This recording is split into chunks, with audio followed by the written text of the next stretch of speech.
o impossível para Deus não existe. Amém? Você pode repetir comigo? Fala: o impossível para Deus não existe. Fala de novo comigo. Fala: o impossível para Deus não existe. Você crê nisso? Eu também creio. Agora, por que às vezes a gente não consegue vencer? Por que às vezes a gente fica parado no meio do caminho, né?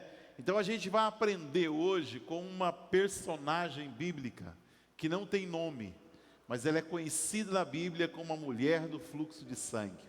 Eu queria que você abrisse comigo a Bíblia lá em Marcos capítulo 5. Eita glória, aleluia. Glória a Deus, agora ficou bom, ele estava virado aqui, filho. Aleluia. Gabriel, ele é 1001 utilidade. Ele toca bateria, ele cuida da mesa, ele grava, ele coloca no Facebook, ele coloca lá no YouTube. Pensa no menino que Deus não podia me dar um filho diferente, irmãos. Presente de Deus, né? E hoje, Luiz, pastor, não consigo ir, o irmão Edson está trabalhando. Falei, nós vamos lá, o Gabriel, 1001 utilidade está lá, nós conseguimos. Com a graça de Deus, vamos lá. Marcos capítulo 5, versículo de número 25 em diante, que diz assim: e certa mulher, que havia 12 anos, tinha um fluxo de sangue, e que havia padecido muito com muitos médicos, e despedindo tudo quanto tinha, nada lhe aproveitando, isso antes indo a pior. Ouvindo falar de Jesus, veio por detrás, entre a multidão, e tocou na sua veste, porque dizia: se tão somente tocar nas suas vestes, sararei. E logo se lhe secou a fonte do seu sangue, e sentiu no seu corpo estar já curada daquele mal. E logo Jesus, conhecendo que poder de si mesmo sairá, voltou-se para a multidão e disse: quem tocou nas minhas vestes? E disseram-lhe os seus discípulos: vês que a multidão te aperta, e dizes: quem me tocou? E ele olhava em redor para ver quem isso fizera. Então a mulher, que sabia o que tinha acontecido, temendo e tremendo, aproximou-se e prostrou-se diante dele e disse-lhe toda a verdade. E ele disse: ele lhe disse: filha, a tua fé te salvou, vai em paz e ser curada deste teu mal. Amém? Vamos orar mais uma vez? Nós precisamos entender algumas coisas importantes, né? Sabe qual é o melhor culto? Sabe qual que é o culto melhor? É aquele que você cultua. Quando o louvor está cantando e você está cantando, quando está orando e você está orando, pede para sentar, você senta, pede para levantar, você levanta, se é para ajoelhar, você ajoelha. Quanto mais você interage, quanto mais ligado você está com o altar, mais esse culto vai fluir na presença de Deus. Porque quanto mais você está ligado no que está acontecendo, é uma conexão de fé. E Jesus fala que para que milagres aconteçam, é preciso que nós estejamos ligados. Jesus disse: o que ligarem aqui na terra, será ligado no céu. Então é muito importante você captar. Por exemplo, quando você está no culto, chegou na hora da mensagem, não deixa nada distrair você. Não saia, não perca o foco. Ouça a palavra. Guarde no seu coração e busque entendê-la. Porque o inimigo tenta roubar do nosso coração antes de sair da igreja. Esse é o papel do inimigo. Mas isso não vai acontecer hoje, em nome de Jesus, amém? Qual que é o tema da mensagem? Oh, glória! Aí, ó, tá vendo? Ligado, não é verdade? Ligado, né? Qual foi o livro que nós acabamos de ler?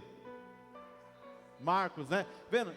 Se eu fizesse essa brincadeira com vocês o culto inteiro, vocês iam ficar tão ligados que eu tinha cascado, falar: eu já sei o que leu, qual é o tema, né? A gente, quando fazia célula, perguntava assim: qual que é o tema do domingo? E as pessoas, meu Deus, eu não lembro. Aí alguém anotou, alguém lembrava. Então aquilo que você guarda para dentro do seu coração, é o que vai ficar. Amém? Aleluia. E guarda só coisa boa, tá? Não guarda coisa ruim não, porque coisa ruim não presta, é um fardo pesado que nós carregamos.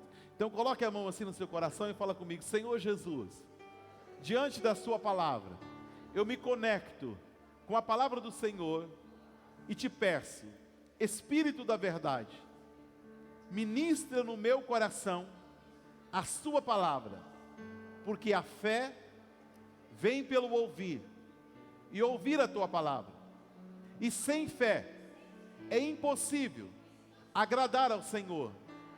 Mas hoje nós estamos lendo um texto que o impossível aconteceu, porque esta mulher teve fé, e eu tenho fé para alcançar o meu milagre neste momento, em nome de Jesus. Quem crê, diga amém. Diga eu creio, e aplaude ao Senhor Jesus bem forte. Aleluia, glória a Deus. Olha que gostoso. Sentiu que tudo mudou para melhor? Desde a hora que você chegou aqui, você chegou assim, aí quando você começou a cantar, tem coisa boa chegando, você já começou, meu Deus, vai mudar, as coisas vão melhorar. A gente é movido pela fé, e a fé ela vem pelo ouvir. Por quê? Porque nós não só pregamos, nós cantamos a palavra. Por isso tem que cantar, porque tem que estar cantando, né?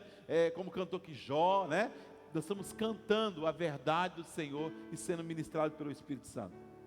Mas vamos lá, vamos aprender com essa mulher. Primeira coisa, o tema da mensagem é: o impossível para Deus não existe. Então vamos pensar um pouquinho sobre o problema que essa mulher estava enfrentando. Essa mulher, ela tinha uma doença. E essa doença, ela era uma doença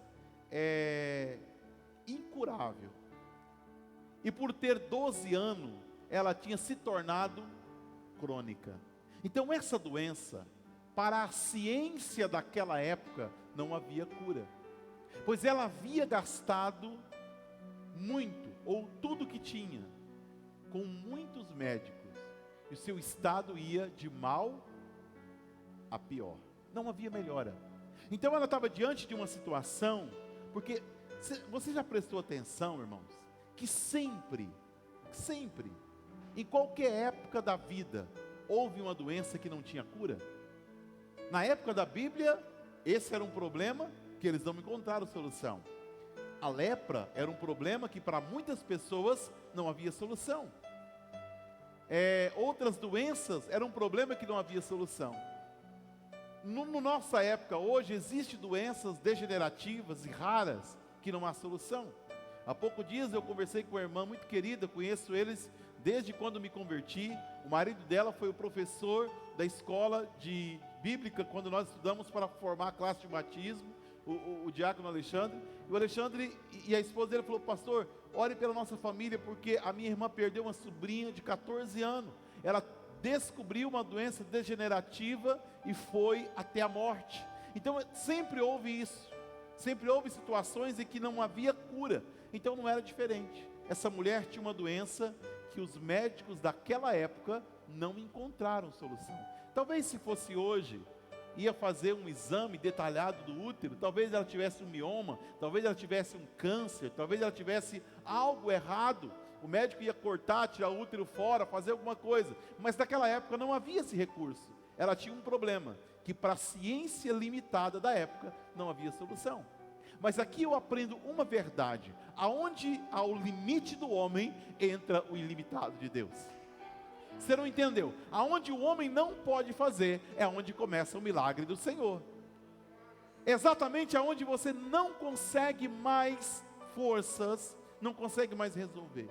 Então essa mulher, ela lançou mão dos seus recursos financeiros, ela lançou mão da ciência que havia naquela época, ela lançou mão de tudo, mas não houve resultado. E o que é pior de tudo, essa doença, ela era uma doença que sugava as energias dela.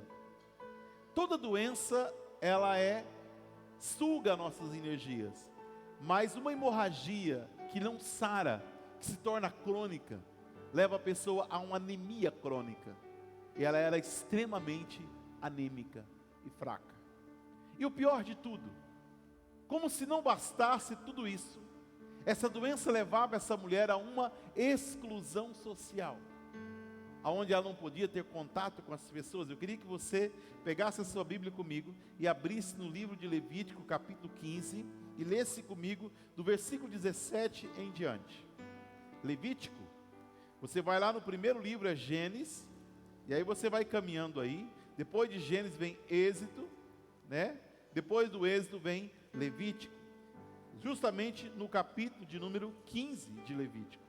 Levítico 15, versículo 19. Olha que coisa interessante o Senhor nos traz nessa noite, nessa palavra.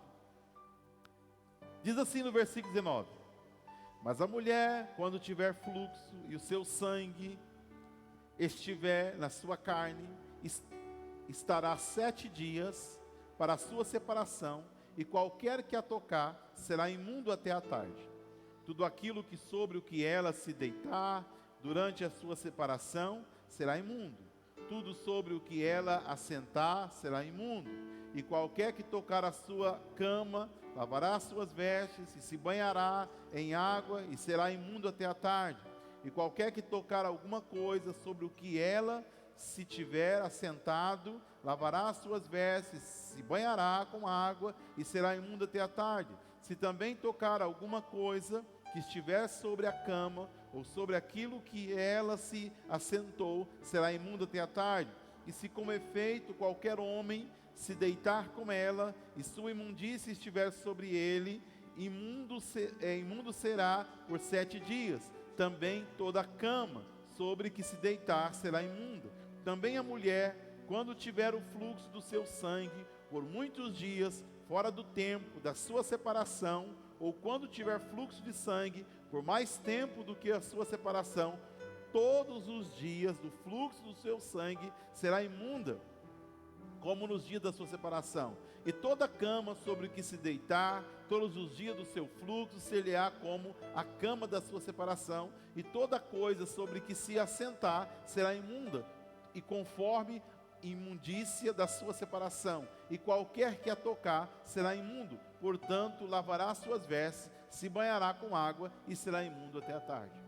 Então havia um rigor muito grande na lei, quando a mulher estava no ciclo menstrual. Então imagina que essa mulher, durante esses 12 anos, ela conviveu com essa realidade. Se alguém me tocar, terá que tomar banho, será declarado imundo até a tarde. Parece com nossos dias, né? Você teve com alguém com Covid? Tive. Então você está em isolamento, você está suspeito, até que se prove ao contrário. Então existia esse isolamento social. Só que o normal de uma mulher, quantos dias uma mulher fica no seu ciclo menstrual? Para a Bíblia, o período são 7 dias. As irmãs sabem muito bem que às vezes não chega tudo isso, mas são 7 dias. Depois de 7 dias, vida normal. Mas para ela não. Para ela já tinha 12 anos. Então, além do problema físico, a dor emocional. A dor de viver sozinha. Eu fiquei 18 dias, parece que foi 18 meses. Imagina você ficar 12 anos. Essa igreja tem 12 anos. 12 anos da sua vida sem ter uma vida sexual, sem ter uma vida relacional com as pessoas, sendo barrado. Olha, desculpa, até gosto de você, mas eu não posso te tocar, eu não posso ficar com você. Você consegue entender a dor emocional dessa mulher? Então essa mulher tinha tudo para sentar e dizer assim: a minha vida não vale nada. É melhor eu acabar com a minha vida, porque eu não tenho mais esperança, porque eu não tenho mais paz. Então o melhor, o que nós podemos ver quando as pessoas desistem de viver, desistem de sonhar. Eu tive muita frustração nos meus relacionamentos, então eu nunca mais vou casar. Você já ouviu isso? Alguém dizer que nunca mais vai casar? Que nunca mais vai fazer isso? Que nunca mais vai ter filho? Já viu pessoas amaldiçoar o dia que teve filho, porque o filho agora que ela tem não é o que ela esperava? Então muitas vezes nós entramos nessas crises emocionais. Mas esta mulher, ela tem uma atitude que nos surpreende. Porque do fundo do poço, você tem duas alternativas. Ou você se entrega, ou você reage. Você já viu contar aquela história que tinha um cavalo velho numa cidade? E aí pegaram aquele cavalo velho e falaram assim, olha, esse cavalo velho, ele já está perto de morrer, não serve para nada mais. Nós temos que se unir, irmão, e valorizar o nosso irmão. Tem outro cara pregando aqui, gente. Nós temos que valorizar o nosso irmão. Eu estou ouvindo minha voz aqui duas vezes. Cadê o Gabriel? Temos que valorizar aquele que é usado igual a nós. Tem um retorno aqui no altar. Olha só, aí o que acontece? Aquele cavalo velho caiu dentro de um poço, de uma cisterna velha. E aquela cisterna velha não dava água mais. Então alguém disse, vamos juntar o útil ao agradável. O cavalo está lá dentro, vocês pegam terra, jogam em cima dele, tampam o poço e matam esse cavalo velho que não serve para nada. Só que eles não jogaram de uma vez, eles foram jogando de pá. A pá de terra batia, o cavalo velho balançava a clina e voltava para cá. Quando eles terminaram de jogar a terra no poço, o cavalo saiu em cima e estava vivo. Às vezes a gente tem que aprender a se dar uma chacoalhada de vez em quando. E foi o que essa mulher fez. Então alguém chega para ela e diz assim, olha, você já viu falar em Jesus? E quando se falava em Jesus, nessa época, o que se falava? Hoje nós podemos falar sobre Jesus e falamos que Jesus cura, que Jesus liberta, que Jesus salva, que Jesus vai voltar. Mas naqueles dias, o que se corria em Israel eram os milagres. Tanto que quando os discípulos de João foram perguntar para Jesus se ele de fato era o Messias, ele falou assim, diga para João que os coxos andam, os cegos veem, os mudos falam, os surdos ouvem, os mortos ressuscitam. Posso ouvir um glória a Deus por isso? Você está entendendo? Então chegou para ela a notícia, olha, Jesus está operando milagres. E quando chegou essa notícia que Jesus estava operando milagre, ela entendeu, essa é a minha oportunidade. Esse é o meu momento. Então essa mulher, ela tem uma atitude interessante. Vamos ver aqui comigo essa questão aqui. Vamos ver o caminho da vitória desta mulher que não tem nome. Primeira coisa que aconteceu com ela, versículo 27. Ouvindo falar de Jesus, ela ouviu. Lembra que eu falei agora sobre estar conectado com o altar? Ela ouviu. Ela ouviu o que? A promessa. Ela ouviu a palavra. Mas ela não apenas ouviu, ela concordou, ela entrou em concordância, ela creu. E ao crer, ela decidiu. Talvez o que está faltando para nós não é crer, é decidir. Porque é uma parte nossa. Jesus poderia ter dito assim, não, todos que me tocarem serão curados, mas ele não disse. A multidão o apertava. Mas quando essa mulher tocou em Jesus, ele disse assim, alguém me tocou. E o discípulo disse, Senhor, mas a multidão te aperta. E como diz o Senhor que alguém te tocou, ele disse, alguém me tocou porque de mim saiu poder, de mim saiu virtude. Alguém tocou em minhas vestes e do meu corpo foi liberada uma unção de cura sobre essa pessoa. E quem era essa pessoa? Era essa mulher. Porque ela creu. Agora o que me chama a atenção é o seguinte, versículo 28. Porque ela dizia para ela mesma, se tão somente tocar nas suas vestes, sararei. É quando você toma uma decisão de dentro para fora, não de fora para dentro. Não tem que ninguém dizer para mim que eu tenho que adorar. Não tem que ninguém dizer para mim que eu tenho que ir para o culto. Não tem que ninguém dizer para mim que eu tenho que orar. Não tem que ninguém ficar falando para mim que eu tenho que ler a Bíblia. Eu decidi do fundo do meu coração. Isso vai mudar, porque ninguém vai conseguir te impedir. Como diz um pastor na rede social, que fala assim, nem a mãe do cão consegue parar você quando você decide. Você consegue entender isso?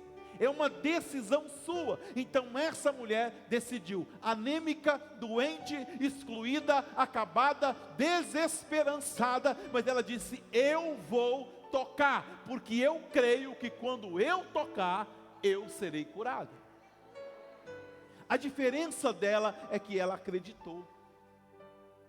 Agora eu falo para você, como podemos tocar em Jesus? Talvez naquele dia era mesmo driblar a multidão e tocar em suas vestes, mas hoje eu digo para você que havia em volta de Jesus uma multidão, e todos tentavam tocá-lo, mas ninguém alcançou aquele milagre naquele momento como aquela mulher, talvez porque o culto dela era diferente. A diferença está na sua postura como adorador. A diferença está na sua postura de como crer. Paulo fala assim, porque assim falo e assim creio, assim procedo. É quando você procede segundo você crê. É como a história que foi contada, que fizeram uma campanha de oração no Nordeste para que houvesse chuva. E o pastor disse, a partir de amanhã, nós vamos orar 40 dias. E após os 40 dias, vai chover. E eles oraram 39 dias. E a seca continuava. E no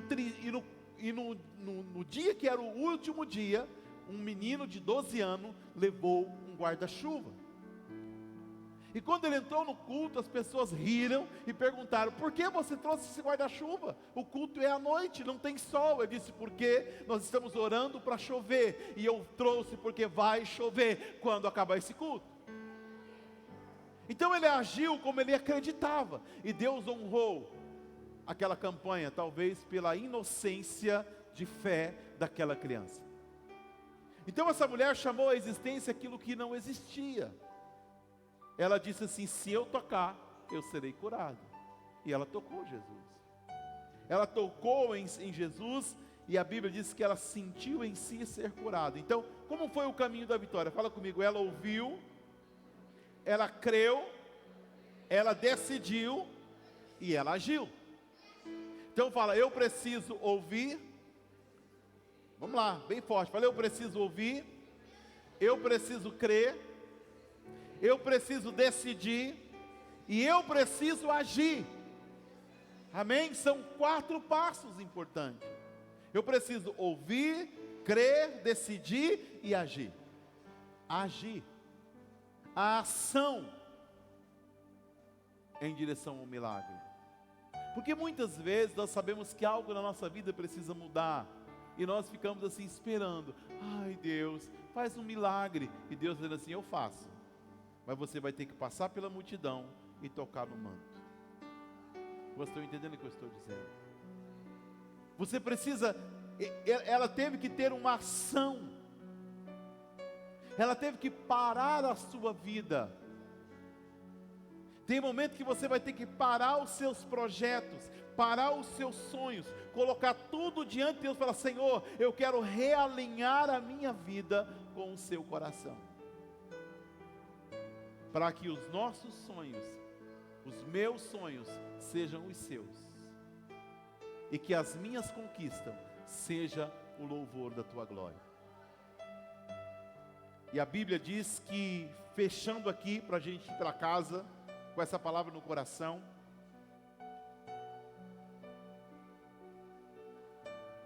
Jesus diz para ela no versículo 34, filha, a tua fé te salvou, vá em paz e ser curada deste mal. Você percebe que a Bíblia diz que no momento em que ela tocou em Jesus, ela foi curada? Sim ou não?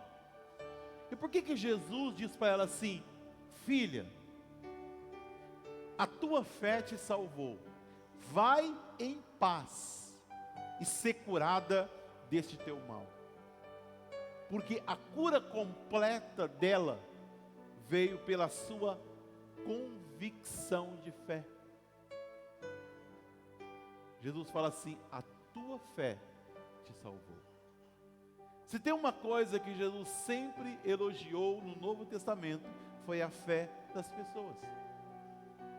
Porque a fé, e a Bíblia diz que essa mulher que tinha essa carga emocional de imunda, é chamada por Jesus de filha. Consegue entender isso? Filha. Então ela agora recebe o amor, e Jesus fala assim: vai, que forma? Vai ansiosa? Vai preocupada? Vai caçar o médico? Não. Vai em paz e ser curada deste teu mal.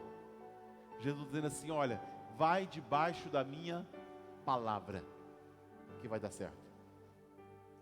Eu estava meditando sobre o que ministrar com vocês hoje, e essa palavra brotou no meu coração, porque podemos aprender muito com ela, mas eu acho que o grande segredo dessa mulher foi ouvir, crer, decidir e agir com convicção. A convicção da sua conquista. Ela disse: se eu tocar, eu serei curado. Você crê que se você tocar o coração de Deus, as coisas melhorarão para você? Eu também creio. Eu creio que se a gente conseguir tocar o coração do Senhor, tudo vai ser diferente.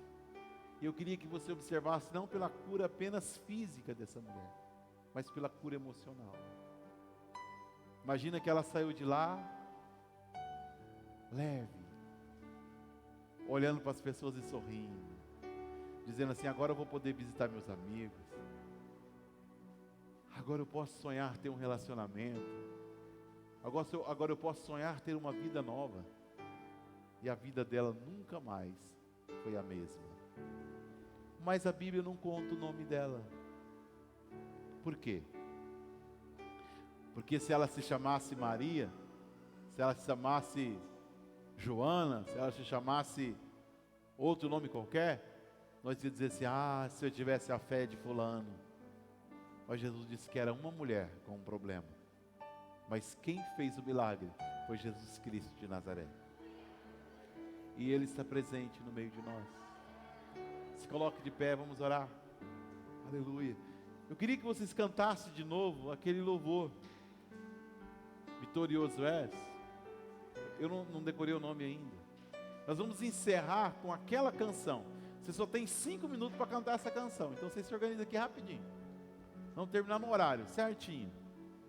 Porque esse louvor fala assim que nas batalhas Ele é conosco. Eu queria que você cantasse a letra.